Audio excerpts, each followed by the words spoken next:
And I think I had to tell myself, like, you can't just keep sitting, waiting, hoping. You've got to live your life. And like, you have to live a life of no regrets. And it sounds kind of like intense, but it just helps me. And I'm an intense person. But I'm like, if I were to die today, would I regret the life that I've lived? Or would I say, no, I did everything to the fullest?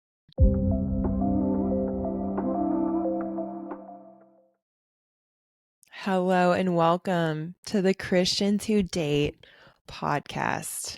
I'm Andrea, Allie, and I only have one other Christian who dates with me. Oh, only Lauren tonight. Only Lauren tonight. We're going to call this podcast The Adventures of Lo and Dre. Exactly. Unfortunately, Kalli had an event tonight. We have been busy women. We had to like reschedule a couple times, and Andrea and I decided, let's just add a podcast to the queue. Why don't we just chit chat it up, since we talk all the time anyways? We might as well record for you all. Yeah, it's true. And we do have like 6 years of life, I think, before Kalli entered the picture. So I was like, it might be fun to pull from that time in our lives, but we'll see what happens. You know, we're always playing it fast and loose. I know. For those of you who maybe don't know, Andrea and I have known each other, I think 13 years. I was like like that. 21, maybe 14 years. I think we met in 2012. 2012. So at least 13 years. 13 years. And we have been mainly, I mean, outside of like a year and a half of living together, we have lived long distance as best friends. Yeah. Which is wild. God has blessed this friendship. I don't know if anyone else has had a long distance friendship, but we talk all the time, but have not lived in the same city. I don't know how it's happened. It's a miracle. There's been crazy grace on our friendship. Literally. I'm always like, duh, I know what's going on every day with Andrea. We talk to each other. No, it is why. I will pay to see Lauren almost as much as my own family. Don't tell the family. I actually think I hide a little bit from how much I see you. Like, I'm seeing her in November, and I was like, I don't know if I should tell my parents, because they'll be like, why aren't you flying home to me? So I'm like, no, sorry. My mom actually said the same thing while I was home. So there you go. Sorry. Yeah. We love you. And we'll fly to see Kalli as well. Kalli's in the queue. It's true. So we just flew to see her in Montana. I mean, Montana is the prettiest state in the summer. Oh yeah, for sure.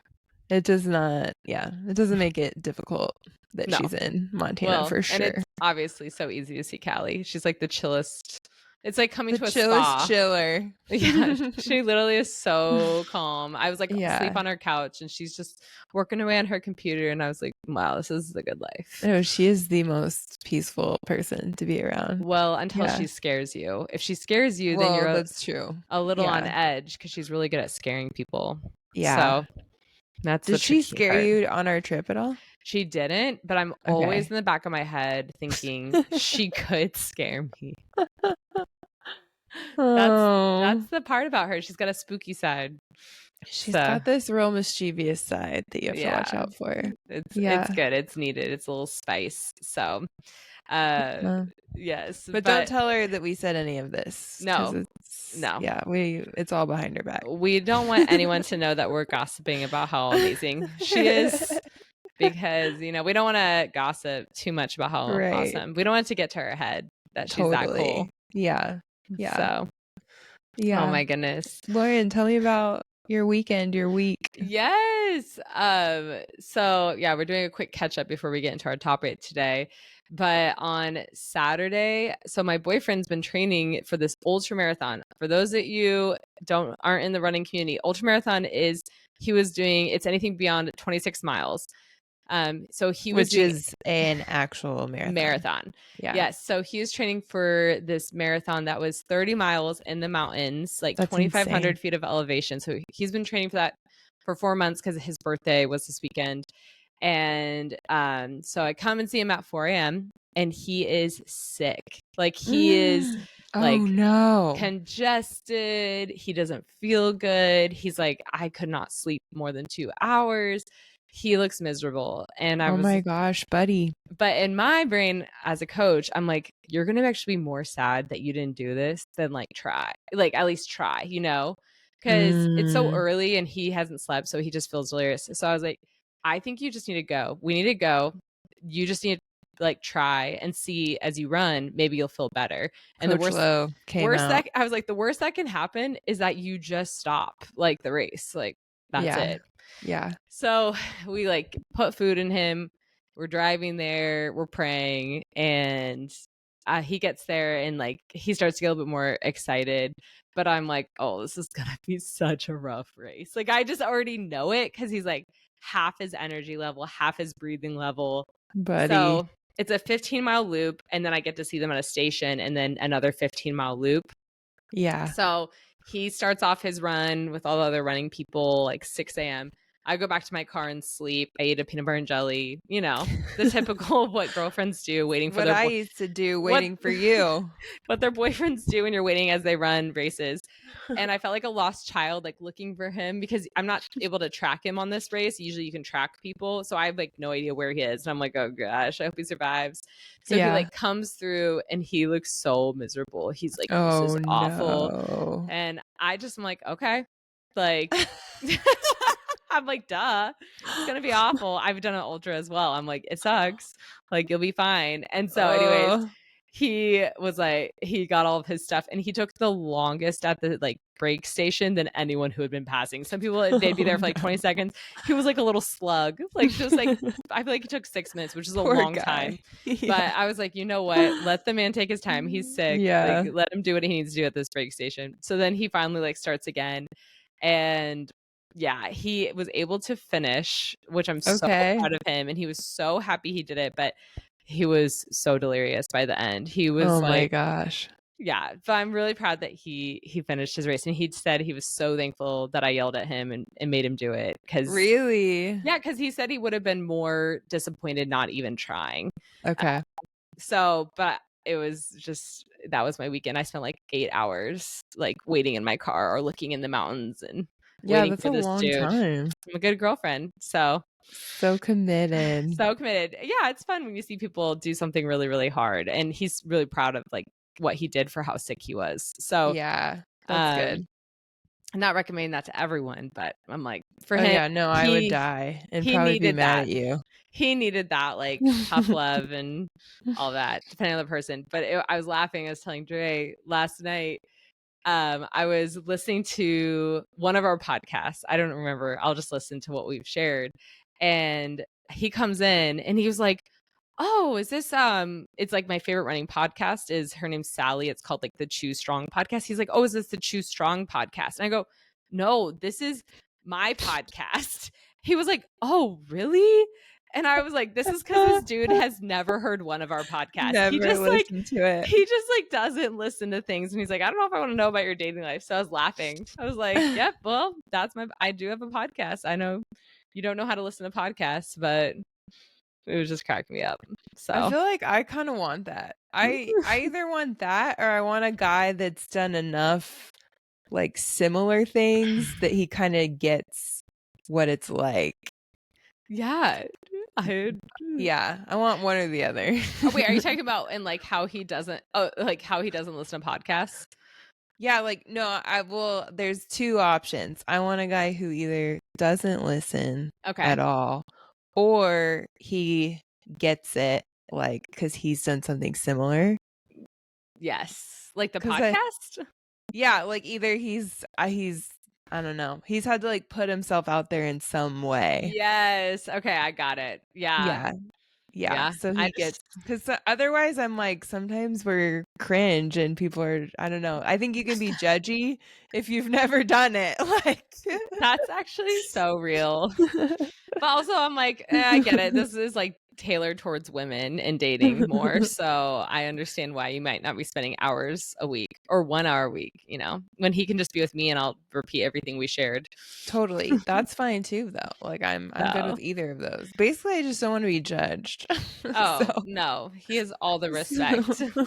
But my mom did judge us. Yeah. I'm already being judged by our moms. So funny. Yeah. So, how's your week been? Anything new? Anything you've been up to? You saw your family? Yep, saw my family last week, which was great. Went back to Arizona. I kept telling everyone, like, I'm going to Phoenix in August. Like, nobody's going to be on this plane. And it was pretty true. There are like 53 open seats on the flight from Austin to Phoenix. Like, because it's so hot. It's so hot. Nobody, like, June to August, the flights to Phoenix just usually aren't full. Nobody wants to go. It's kind of hilarious. Gosh. Yeah. Everyone on the plane's like from there or, have to go on business or something. So I have to go see my family. Yeah. Yeah. So, yep, it was good though. Got a lot of QT quality time with my mom and dad, and yeah, it was really, really good. Short but good. And then it's funny, like, I feel like my weekends they used to be more chill, but I was like, I actually have to come back for the weekend because I have so much going on. Have had the craziest social life. I'm like, Dre will give us turning into Lauren. Yeah, my weekends are becoming like, I'm trying to get them to be chiller, and then you're becoming like overly social on the weekends. I'm like having to edit our podcast like Monday night. Yeah, anyway. She's like, sorry guys, I'm like way too busy. Which I'm like, great, be busy. I love that for you. Yeah. Anyway, happy to do it. I was happy to edit our podcast, but also happy to have so much going on the weekends because I worked hard for this community. You know what I mean? Yeah, dude. Dre and community building is amazing. That girl has a solid community right now. Yeah, it's been a gift. So, anyway, Lauren, do you want to talk about what we're going to talk about? Yes. So I'm excited actually about this. So Andrea and I have been single majority of our life. So much time single. I'm 36, which literally blows my mind. That blows my mind. And Dre, you're 34. I'm 34, but coming up on 35 here in a couple months. I can't believe it. So we have been unmarried. Nope, we're not divorced, but it's, if you are divorced, don't worry, you can still listen to this. You can learn about dating, but you're welcome. All are welcome. Everyone can listen to this podcast. But we have had a lot of adventures of being single. And so we wanted to talk about how to enjoy your singleness. I think we both in different ways have hated being single. I know there's been times where I'm like, I hate that I'm single. I hate my life right now because I'm single, because the grass seems always greener on the other side, where it's always better if you're married and have children, and that's like the good life, which I hope it is for people. I honestly 1,000%. But knowing every season is actually a gift, we're going to talk about like the good things about being single and what we've enjoyed and what we've learned. Yeah. For those out there that maybe are single or have just recently become single, unfortunately, for whatever reason, like, we want you to be able to embrace this time of life, just like we would want you to embrace a time of dating or embrace a time of being married and having kids. Like every status of your life is a gift. And so we want to talk about that. I don't know if you want to share anything else, Dre.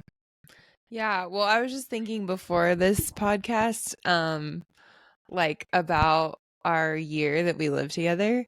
And we were just talking about it too, but I was kind of cracking up because now, like, in our 30s for sure, but even late 20s, like, we just started dating a lot, and we would talk about it, and we're sharing and we're processing. But I'm like, dude, when we lived together, like, I don't think we went on a date. Like, no, there was years we hardly went on dates. We were not thinking, I mean, not thinking about it, but compared to what we're doing now, we were just not like bothering to do a whole lot. I was praying a lot about it and had a lot of crushes. True, yeah. But I had no idea how to date. I didn't know how. I just thought, like, oh, you just fall in love and get married. Like, yeah.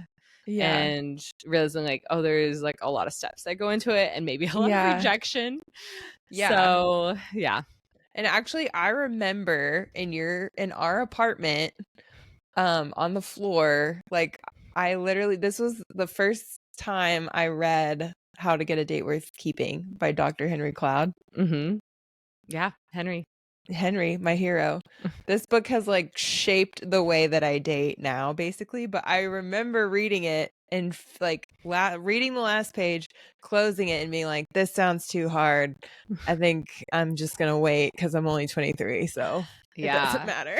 And then it got harder being single, and that's when you had to push to like figure out your life. When I was like, all right, "Oh crap, I'm 30. Like I gotta figure out how to date." So yeah, we all come to that point. We hope you don't have to wait as long as we did. So yeah, we hope you don't, but we do want to say that we've had a lot of fun along the way. Like, yes, we have not, even though we've wanted to get married and we've been open to that like the entire time. Yep. We weren't like waiting around. Like we were definitely doing stuff, and we've lived a lot of life as single people, and so we thought it'd be fun to talk about some of that, and even maybe some of our like shared stories. But yeah, I don't know, should we take it back to the beginning? Let's go back to the beginning. Back to the beginning. So the reason that Lauren and I even know each other is because we were both crazy enough to sign up for Youth with a Mission, YWAM. Exactly. Yep. And why you're a little crazy is because you basically sign up to go to any nation. You have no idea what one it's going to be. But you sign up to do 3 months of discipleship training in Hawaii, which was not a bad deal. It was so nice. Even though we were dirt poor, it was amazing. If you're going to be dirt poor somewhere, you should definitely be dirt poor in Hawaii. Yeah. Yeah. And then we wound up on the same team. Which is wild to think of how we even wound up on the same team. What they did is they presented, here's like the 6 to 10 nations that you can go to, pray for 5 minutes, put your top like 3 nations you want to go to, and then we as a team, the leaders, will pray and then put you on a team. Yep. So like it could be like Turkey, New York, I think it was like Czechoslovakia, Finland, and then Zimbabwe, Africa. All over. South Africa, I think. South Africa was one. Philippines was one. And so somehow I knew, I was like, I'm going to Zimbabwe because that's the most crazy nation and I might get killed there, and I like that. I don't even know if it was the most crazy because okay, dude, but Zimbabwe is actually at that time it was pretty crazy, but I just remember there being one that was like, yeah, there's another nation that was way more dangerous. Was it a closed? Yeah, it was like something. Nation. Anyway, yeah. So anyways, we put in our nations, and then we both got put on the same team. Yeah, but we were connecting even before then. I think we met at the beach and had connected before our team. Yep, we met at the beach, and we both had an education background, teachers degree. From America. Teachers from America. We're teachers from America. Yeah, we would say that. Should tell that story. Okay, wait, hold on. Let's continue, and then we'll tell about the teachers of America. Oh my gosh. So we end up on the same team, and then we make it to, we have to fly on Christmas to get to Zimbabwe. Which everyone got put in first class from our team except me. Lauren. This was so sad. And so they all got like legit dinners, whatever. And obviously I'm still growing in my like identity as a confident woman. I was like, God, I will suffer for you. And like in regular business class, and business not class. Business. Sorry, yeah, like regular what is it called? Economy. Yeah, economy. That's what it is. But the rest of the 11 on our team was put into first class. It was ridiculous. And I was like, and they would bring me back food, and I'm like, it's okay. Like, I think I offered to switch with you, and you're like, no, I'm fine. I'm fine. I'm like, I'll suffer for God. Like, it's just crazy the way that I thought back then. Okay, anyways. So anyways, we went to New York, and then we had a 12-hour layover in New York City on Christmas Eve. That was cool. Yeah, we like went to see Rockefeller Center, and the tree was all lit up and stuff. Yeah. We were a little delusional, but it was fine. It was just like an adventure with, what was it, 11 on our team? I think we had 11 people. Yeah. So, and literally, I was 23 at the time. Dre was probably 21, 22, 21. I think I turned 22 in Hawaii. And our leaders were 19 and 20. Yes. So I was like, I have to babies. submit to these babies. They were great leaders. They were amazing leaders. But I was like, I'm like way older than them. So I was the mom of the team and I was 23. Yeah. No, it was true. It was so crazy. Such a wild time. So but 23 feels so much older than 19 when you're 23. Yeah, because I went to college. Like I'd been in college. college. You'd had like life experience. Yeah, so much on my own in Indiana. Yeah. So yeah, so we land in Zimbabwe. We have to like basically decide what did we walk into like 3 queen beds in this like master bedroom, and we have to decide who's gonna bunk together. Yeah, 7 women. And Lauren and I think we just like picked a queen bed. Yeah. And we had this green mosquito net. It felt that we hung up, and it felt like you were falling asleep in a swamp every night. Andrea and I shared a queen bed for 3 months in Zimbabwe, Africa, and that's where the magic happened of our friendship. Literally, it was like every night we prayed together, we talked, and that's where we knew we're going to be friends for life. And yeah. Yeah, I would also get sick on like a regular basis, like throwing up sick. And I'm like, I'm gonna come pray for her, and she'd be like, "Leave me alone." And I'm like, I'll just sit here and wait. Lauren, because Lauren was literally like, I'll hold your hair while you throw up, and I was like, you really don't have to. I was so ready to help you. I was like, so kind. I was like, I love that girl. I'll hold your hair as you throw up, and you're like, I need a moment by myself. I know. I isolate when I'm sick. Yeah. Anyway, so crazy. So Teachers from America. Yeah, please tell. We basically moved to Zimbabwe, Africa for 3 months. We don't know what the heck we're doing.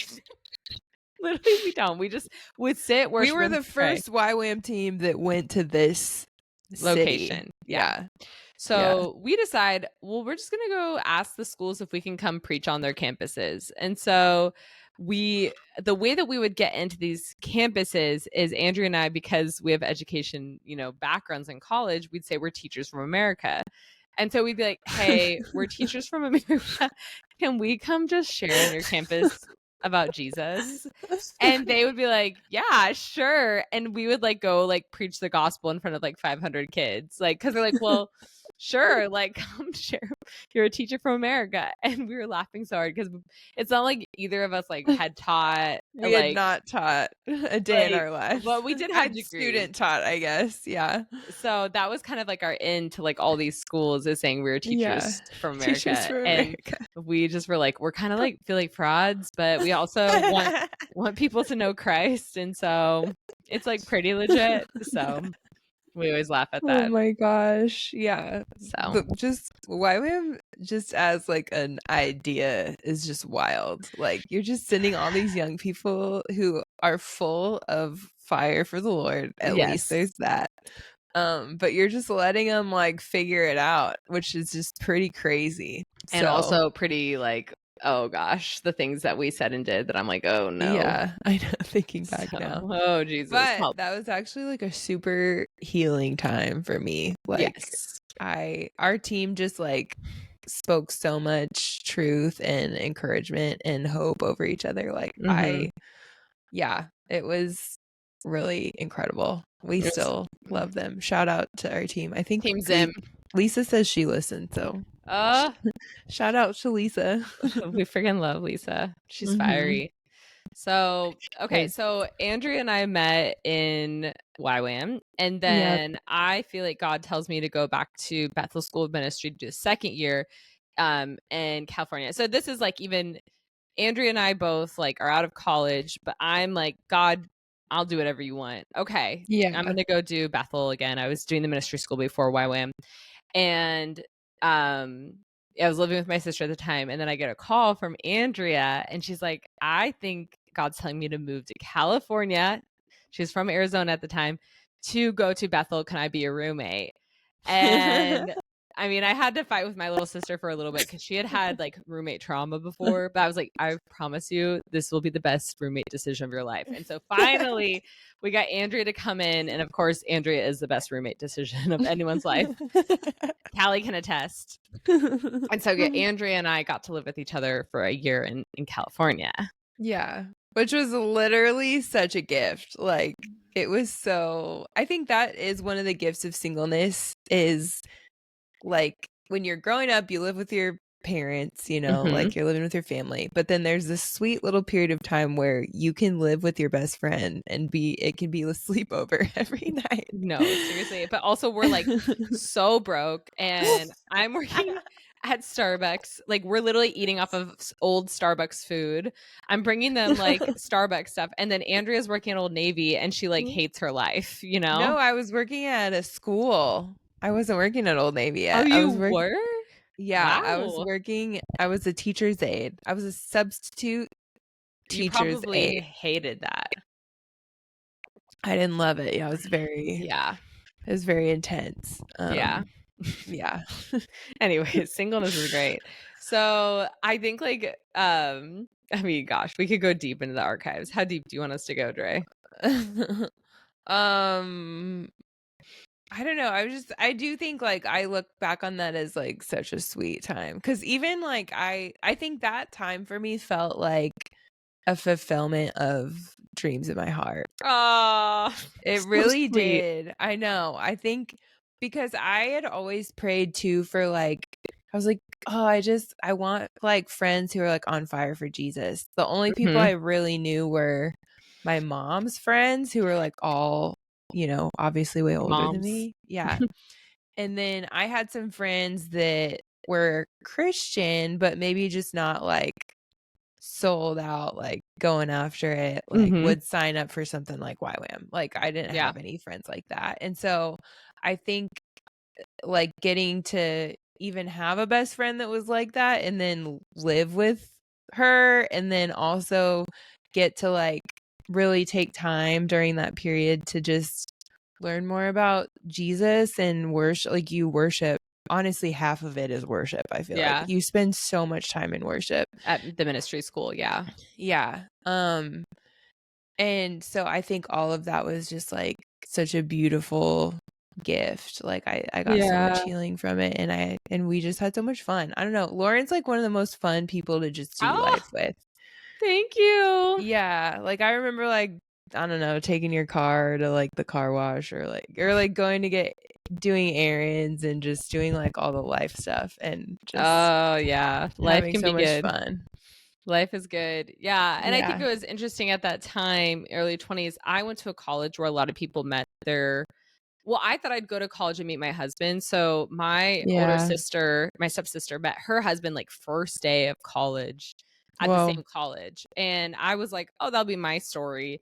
And then I went through college. I was like, oh, I don't want to be like everyone else. You know, I don't want that story. So barely dated in college, but liked different people and wanted to date.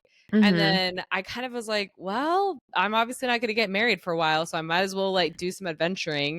And that's where it led me to California. It led me to YWAM and then, you know, back to YWAM and beyond then of like, you know, this life of mainly singleness, some dating and more dating in my 30s. And so, yeah, let's like kind of go a little bit into that, Dre, of like how, you know, now that I'm 36, you're 34, like how is being single allow you to like explore passions of yours that you maybe wouldn't have if you had just like gotten married in college?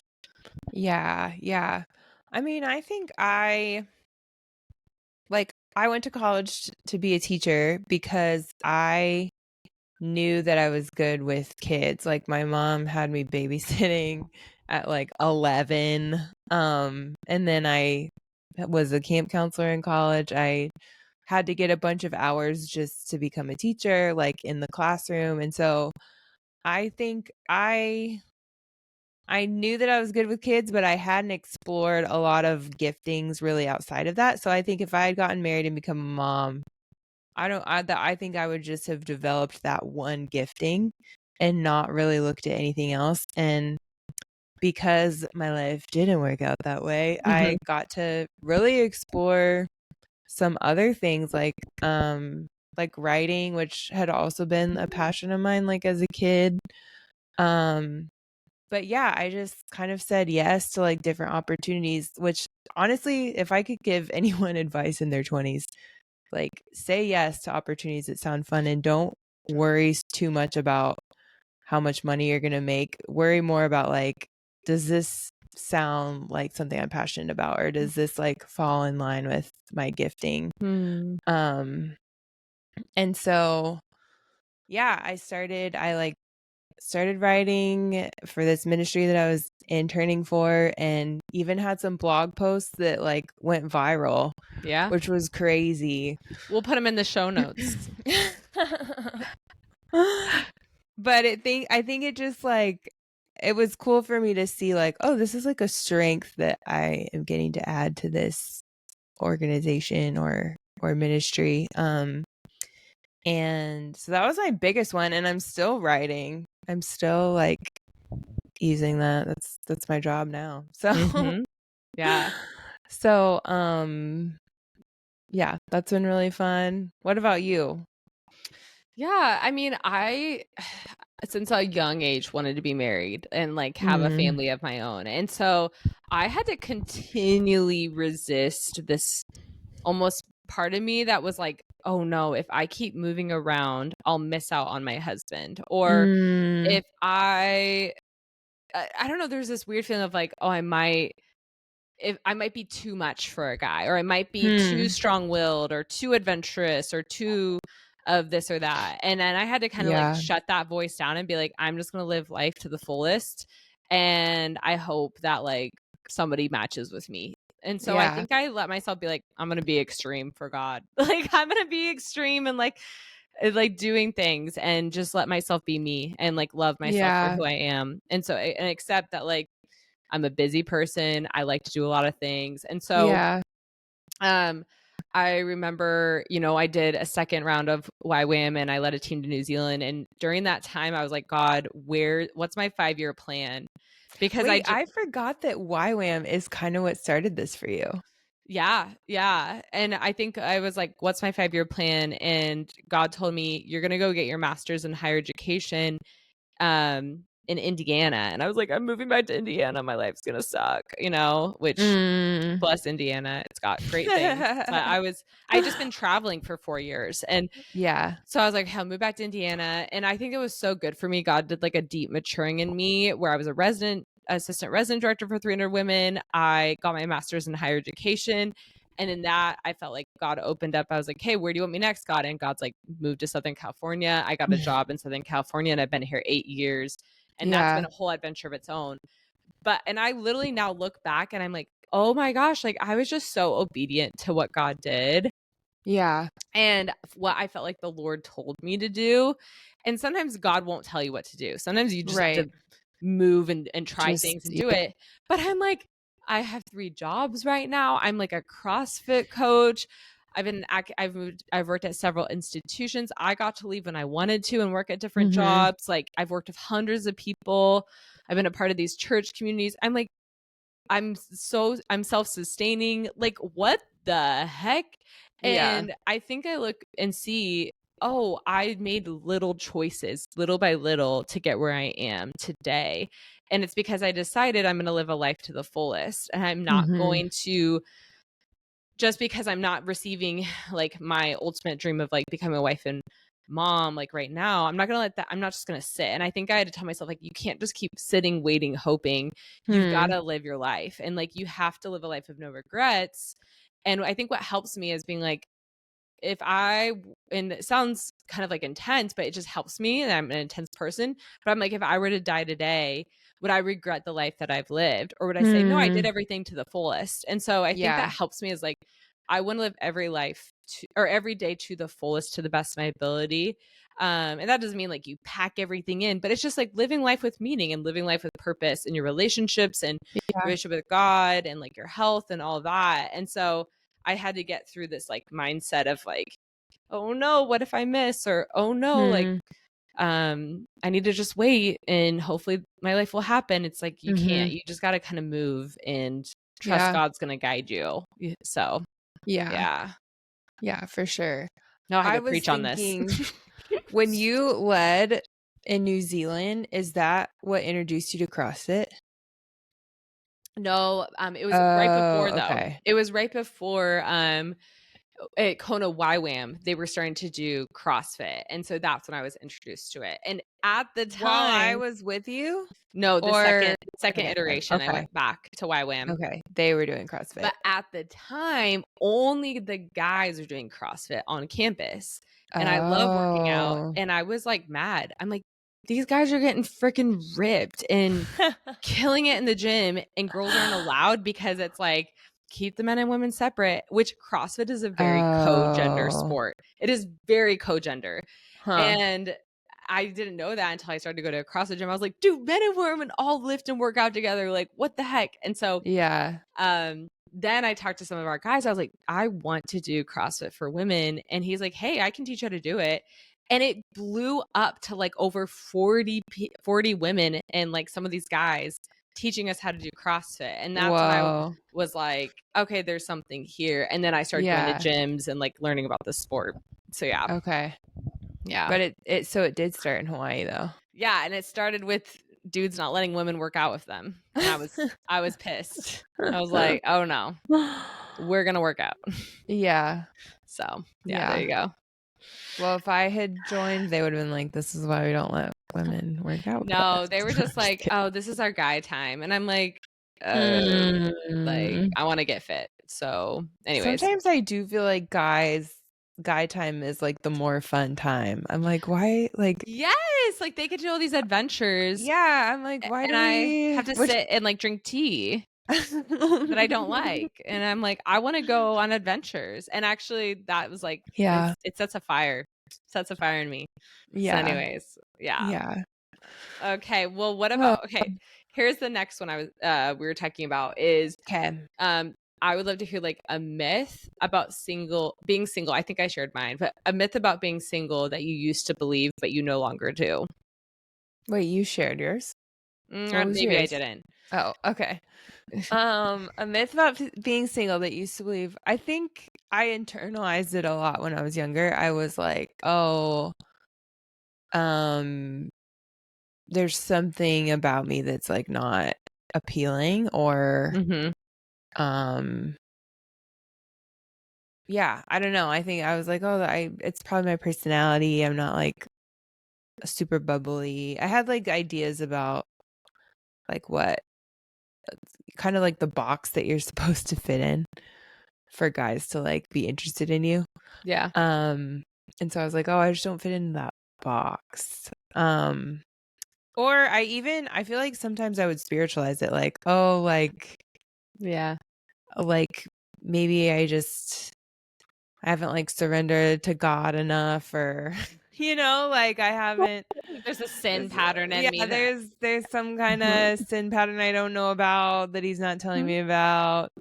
Or they've reached like a level of like maturity and health that I haven't reached yet. Like, and I don't even know if I would have told you all of that out loud, but I think it was this like underlying thing. But then I remember talking and seeing more and more people get married and being like, wait, there's no thing. Like, there's no like line that you have to cross, because you start seeing like people who are like not mature at all get married, or people who are not super healthy get married, or like there's just, or people who are like, you're like, they don't fit the box even more than I don't fit the box, and they got married, like you just start seeing. And then I started talking to people about their journeys, and I realized like, wait a minute, like there's just so many ways that people end up going down the aisle. Like, that's hilarious. Going down the aisle. There's so many roads to the aisle, you can say. People don't even go down the aisle as much anymore. Now they just get like eloped. People don't even do that. Yeah. And sometimes they just like live together and they're like, we're partners for life, It's true. Yeah. Yeah. So anyway, I think I just realized like, honestly, there's no I do think there are some things that influence it, but I don't think that, like, if you're single, you may be just like, it may just be a timing thing. Like, you maybe just haven't met the right person yet. Yeah. Or maybe there is some more healing that you need to go through, but I wouldn't even make that a blanket statement, because there's people who are not healed and then they get married, and that's part of their healing process. I think God just fathers people differently. So Yeah. for some people, he's like, I'll heal you inside of marriage. For some people, he's like, I'll heal you outside of marriage. Like, yeah, you totally. know? So kind of interesting. That's but true. And God can like use both to heal you. So yep. Yeah. No matter what, he's going to be trying to heal you. So embrace no it. matter what, God's a healer from what I know. That's good. A myth I was thinking about that I totally believed that I have debunked finally is I thought, oh, if I am dating or married, I will not be lonely. And I'm single and I'm so lonely. I'm like just going to be lonely, lonely, lonely all my life. And I think it got debunked when I've had 2 dating relationships where I felt more lonely dating them than I did in singleness. Yeah. And I realized like, oh, I was waiting for this relationship to like take away a deeper issue that was actually God needing to heal loneliness in my heart. And also knowing like I have a choice of like how to build community and how to build a relationship with God and how to like accept who I am, and that that's not some other person who I date's job. And I just kept putting on my romantic partner of like, you're going to take away my loneliness.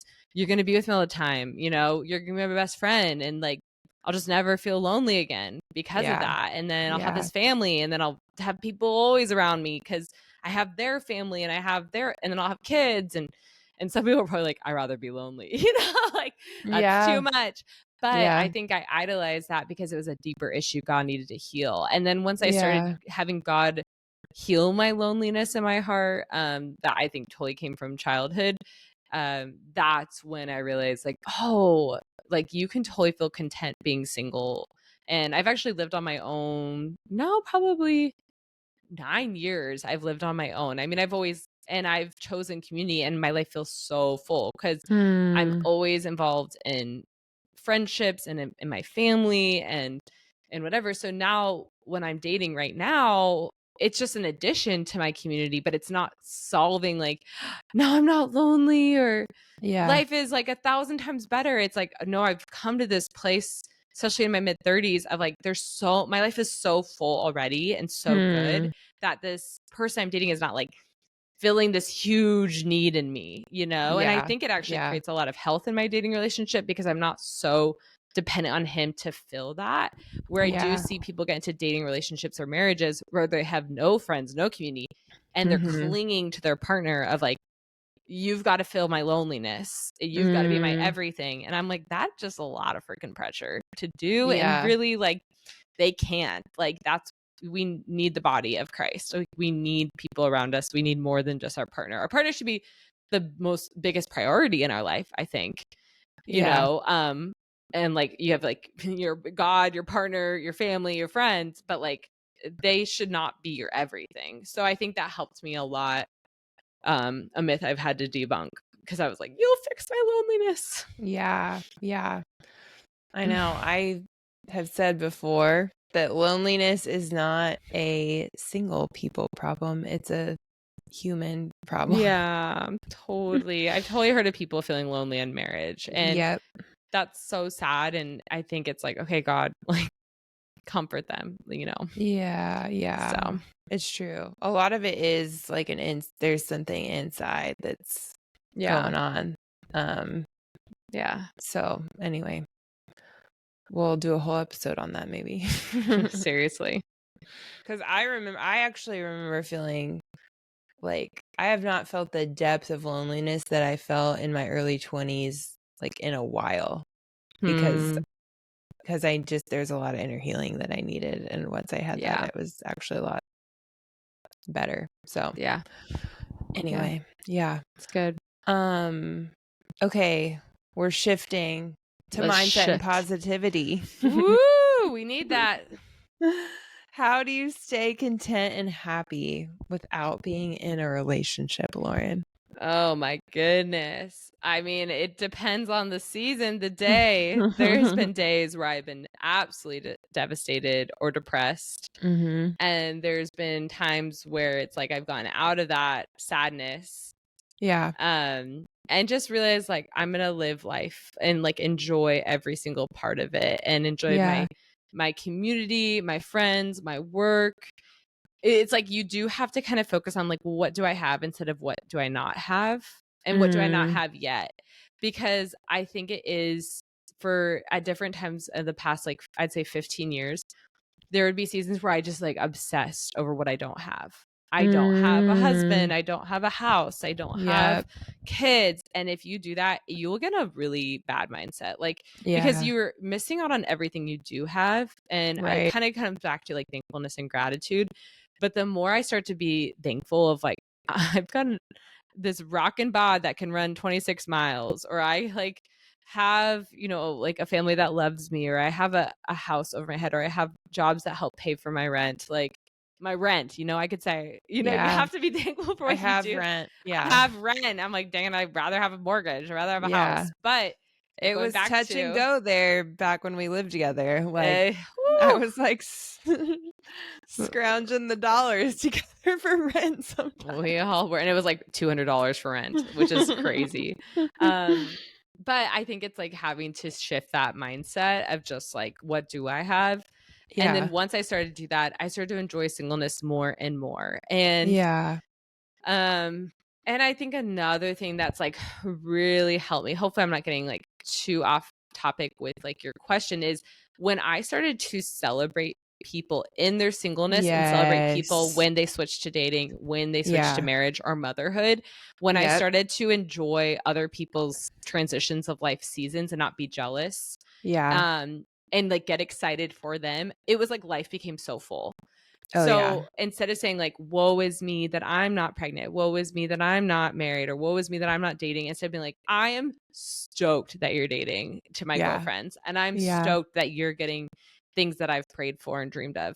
Because like it just was like so exciting. And then it added to like everything that they were gaining. I was like, this is an addition.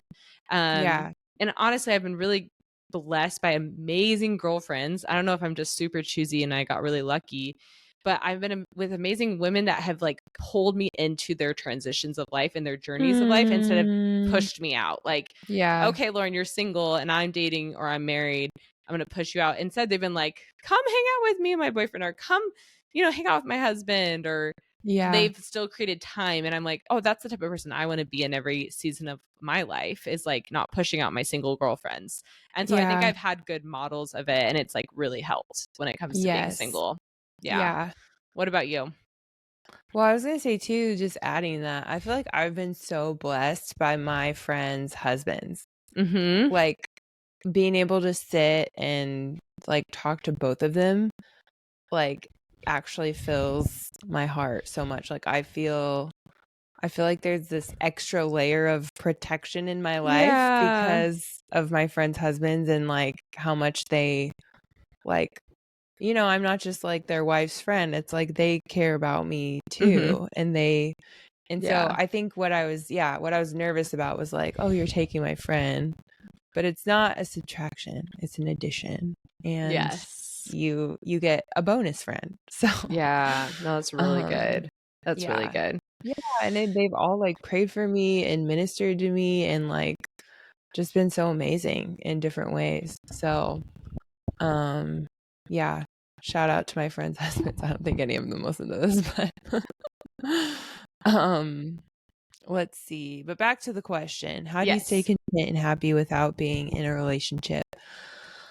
I just think that I decided, I think I heard like a stat or something that said like 90% of your experience is actually like your internal world, and like 10% of it is like your circumstances, which totally go fact check that. I don't know. But Yeah, it was I'm like, you know.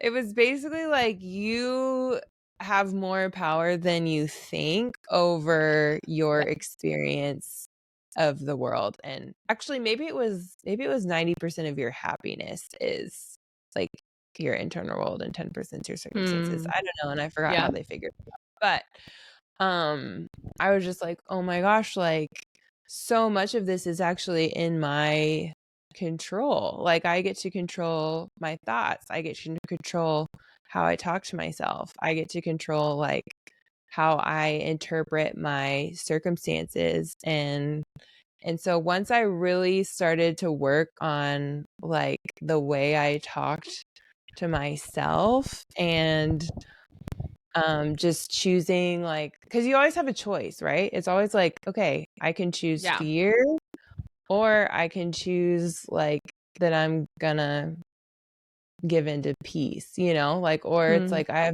can choose like despair, or I can choose hope. And it's not like, there are times where you're like, okay, I need to really feel this sadness or whatever. But I do think at some level you get to choose like if you're going to stay there or not. Yeah, I agree. So I think it's not like trying to kick those feelings out the second they come, but it's like allowing them to actually move through you and then be like, okay, what's the truth? Because when I align myself with the truth, like I am hopeful. Like I'm like, oh my gosh, I have so much to be hopeful about. Like, and even what Lauren was saying, it's what you focus on. You get to choose what you focus on. You get to focus on what you do have, or you get to focus on what you still don't have.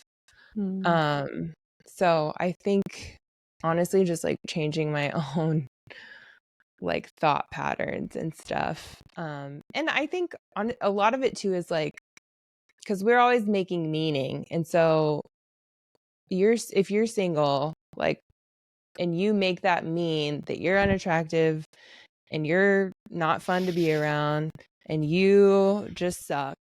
Like if that equals why you're single, like, yeah, you're going to hate being single. Like you're going to think it's the root of all your problems. But if you talk to yourself about it differently, like, okay, I'm just in a season where I get a unique opportunity to like focus on God, and he's obviously teaching me things in this season, you know? And it doesn't mean that I'm unattractive. It just doesn't mean that like me and the right guy have found each other yet, you know? Like it's just, I think you really get to choose what it means that you're single. And sometimes I'm like, you know what? It means that I don't just settle for like whoever's around, you know? Please do not settle for whoever is around just because you've been single a while. I beg of you. Yeah. Like, I'm like, wait, it actually means I'm strong because, you know, I don't sometimes just settle for anyone. Yeah. Sometimes it's easier to just be like, I don't know, somebody take me. Anybody want to date me? No, and I think it's funny, Trey and I, for all those who are like single, we'll speak to you right now. But I know Andrea and I both have had times where we've been have almost like such ideals of like our dating where we just didn't date because we were so perfectionistic and not willing to take risk.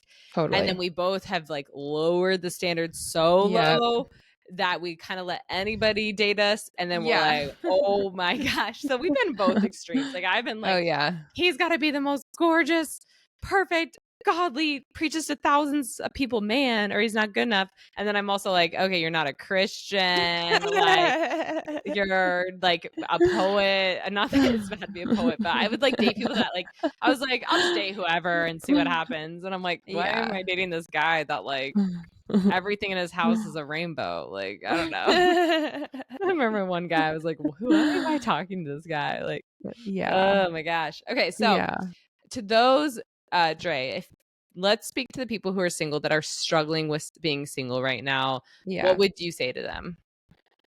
If you're struggling to enjoy being single, I mean, this is kind of a tricky question because it's like a different answer in your 20s than it is in your 30s. Yes. So if I could speak to the 20s people, I would say if you're struggling to enjoy being single in your 20s, like I would say to start having some dreams, like dream up some things. If that's your biggest dream, amazing. Have some other dreams, like write them down. Like Lauren was saying, like, what do you want to learn more about? What hobbies do you want to get? Like you're getting to know yourself. Yeah. And so I would say like just and do some inner healing because there's probably some work that needs to be done there because like at least in my 20s I thought marriage was going to just be the thing that fixed all the things. Poor And guy. I know That guy was, I'm like, you are gonna solve everything. My self-hatred, like yes, yeah, my 20s were literally just a series of like figuring out that I had to solve all of those things. I feel like me and the Lord, just between me and the Lord. So yeah, I would say, what do you like? Ask yourself, what do you think finding a relationship is going to solve in your life, and is there a way to actually get that solved somewhere else? Like, and go after community too. I would say, like in high school, college, all the way up to like those ages, it kind of just falls in your lap. Yeah. In your 20s, you have to start building your own community, and you have to be intentional about it. It's not like organic or whatever. Like you have to be like, I'm free Friday the 23rd. Yeah. Like, when are you free? Because you're like dealing with adult schedules. So anyway, that's why I say if you're in your 20s, if you're in your 30s and you're struggling, We feel you. we feel you. Yeah. And I would say for you, there might be some unprocessed disappointment that's going on there. Are you speaking to yourself? No, I literally did just process a bunch of disappointment I like a know. couple of weeks You've ago. been killing it. I would say, yeah, I think there's an element of like in your 30s, you're grieving what didn't happen in your 20s. Yeah. I'd say so. Yeah. And so I do think you have to process all of that. And I think like it's okay to be sad about it. I mean, it's okay in your 20s too, but like in your 30s, there's just a whole nother level of like things that I think hit you. And so it is, I hate to say it, but it is harder in some ways. And so it's okay to recognize that and be like, okay.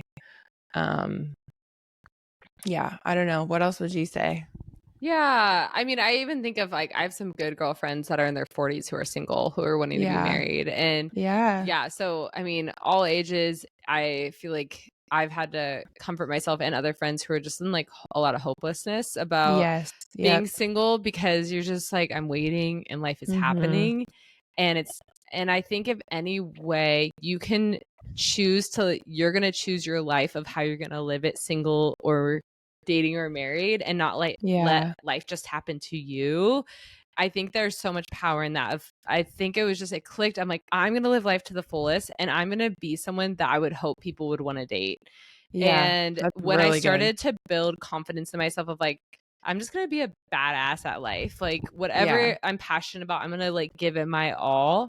And that ended up being like a lot of different failures and mistakes and falling on my face. It felt like when it came to just relationships or job opportunities or going after different goals. But I think I just realized of like, I want to be someone I'm really proud of at the end of the day of like, I gave it my all. And there's been seasons I've been so hard on myself and I'm like, well, that's why I'm single because I suck, But I think at times just trying to build even like a good community of people, but also knowing like, what does God say about me at the end of the day? Because I always am my hardest critic. So I'm going to be so hard on myself of like, well, this is why you're this age and not married, or this is why you're this age and single. But I think if I can like continue to build like what God says about me, it's helped so much of like, God, you love me. You're for me.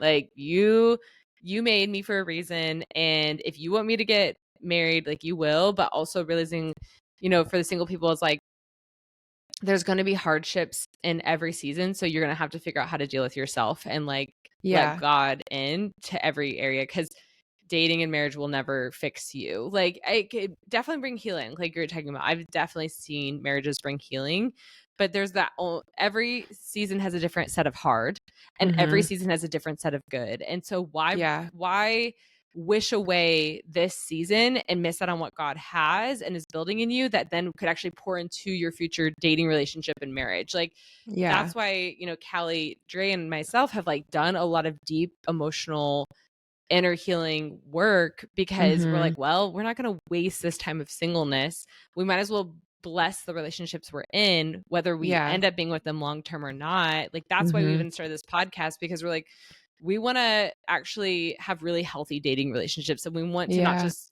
talk crap about guys. We want to actually build them up even as we get to know them, even if they're not going to be like our future husband, which obviously we hope one will.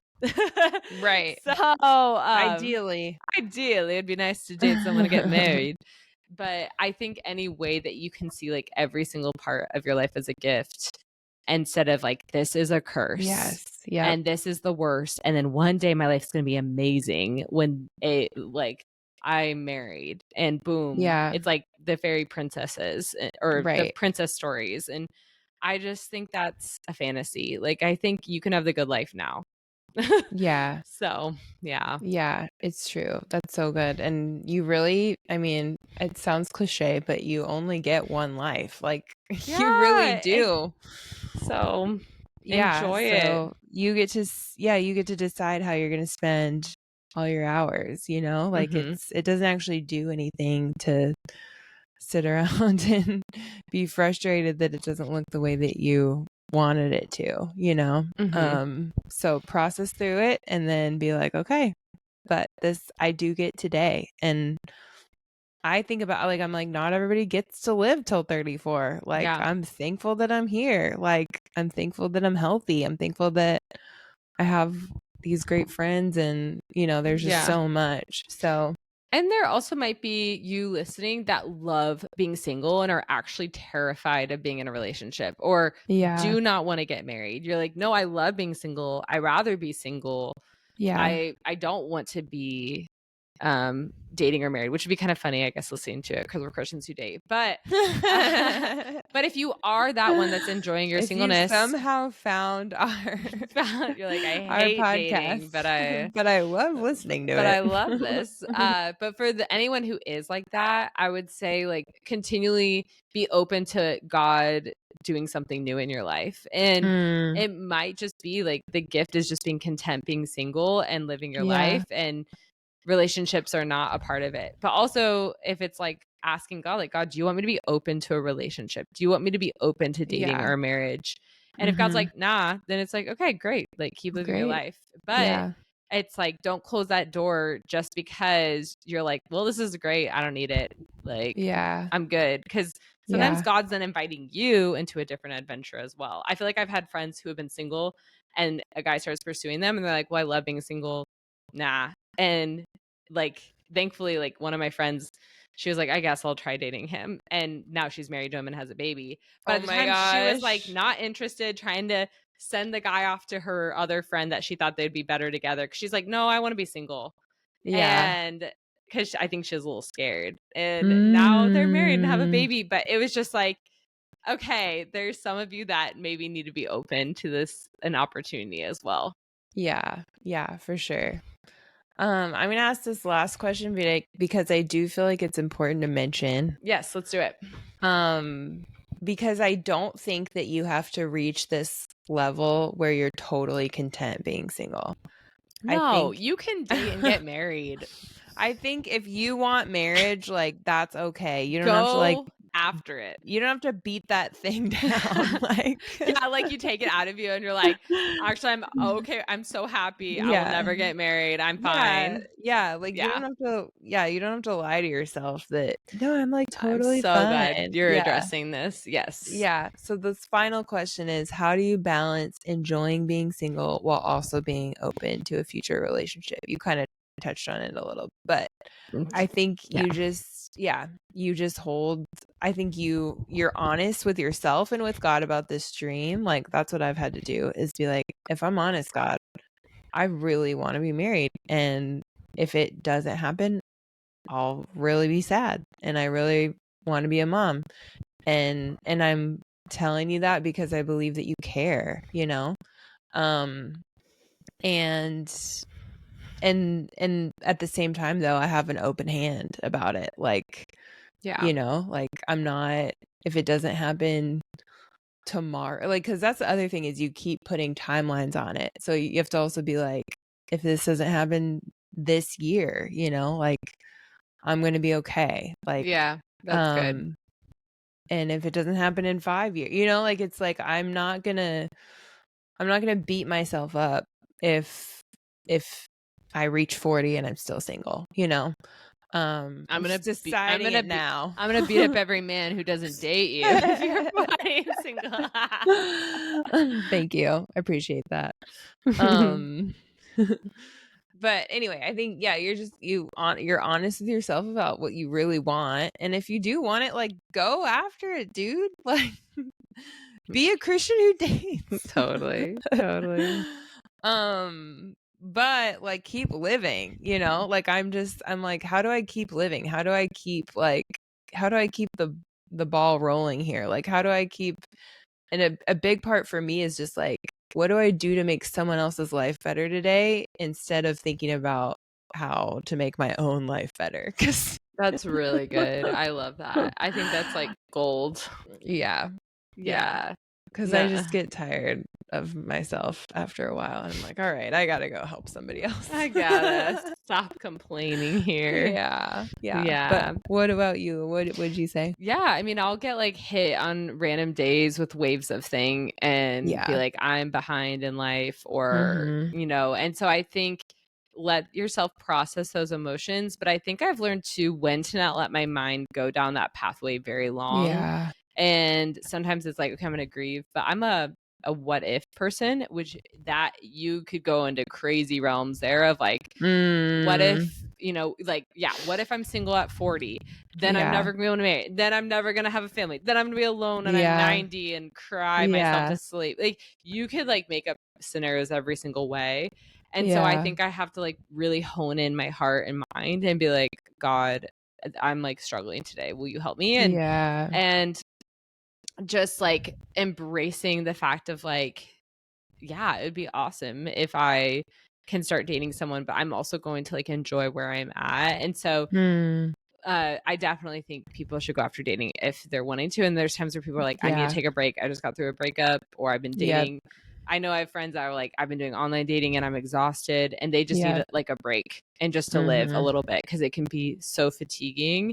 And then there's times you're like, you need to like really just enjoy your community or enjoy your family or get outside of yourself and build your relationship with God.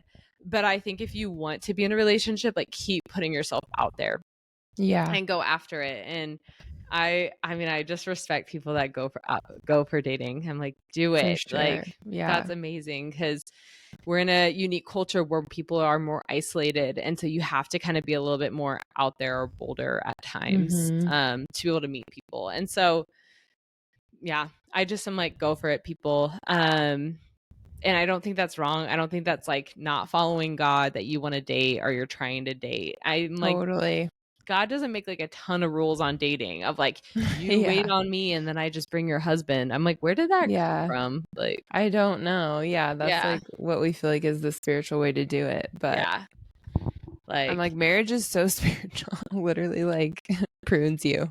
Yeah, seriously. It's like how you get married is like you talk to people and then you start dating one of them, and yeah. That's what Lauren did to get her boyfriend. So yeah, I started talking to him. We met in public. So meeting in the wild. And meeting in the wild, talk to strangers. See what happens. So yeah. But I don't know if there's anything else we want to wrap up when it comes to singleness and what we've enjoyed, what we've learned. Yeah, I don't think so. We could just pray for people who are struggling. Yeah, pray for people in their singleness. We can totally do that. Yeah. P.S. Lauren and I always pray. We almost always pray like every time we talk on the phone. So you get to be invited into that. Oh, yeah. And usually it's about singleness and our future husband. No, literally. Yeah. I'm like, God, bring her boyfriend. Yeah, it's true. So, yeah. Yeah. And I just think like God cares. He created He love. He does. Yeah. created relationships. Like he's all about it. And so I Yeah. just trust his process more than mine. I'm like, God, Mhm. you love love. Like you love Yeah, relationships. So he does. you made us for it. Yeah. Yeah. All right, we're going to pray for you. If you're driving, don't close your eyes. Keep your eyes on the road.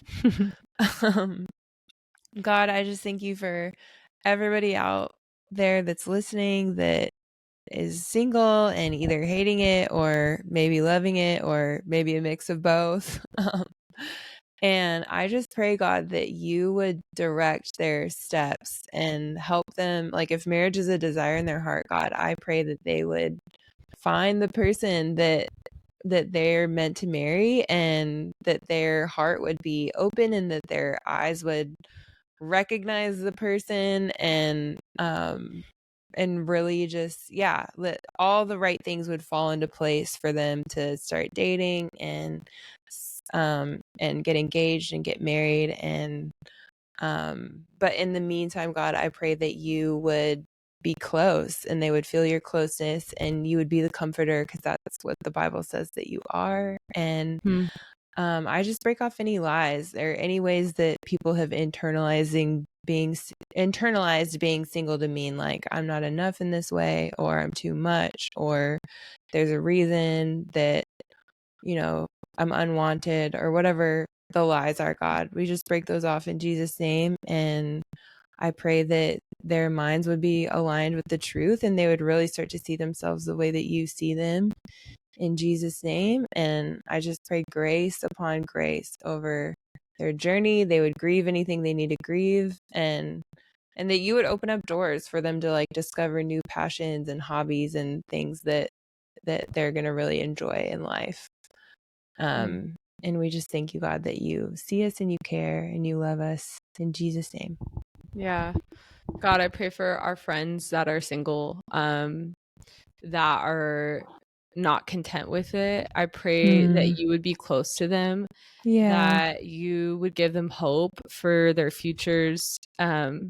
You would just speak to them in singleness, that it would not be a time wasted or a season wasted, that they would live life to the fullest, and that you would comfort them, God, whether they are feeling lonely or hard on themselves or feeling unattractive or feeling like, what's wrong with me? I just pray that those lies would wash away. And I pray that they'd be filled with confidence and hope of their future, of their life, of the good things that you have in store for each of them, that they would know that you have good things and that you have good relationships, not only their dating and marriage, and their family, but their lives and their relationship, their communities and all that you have good things in store.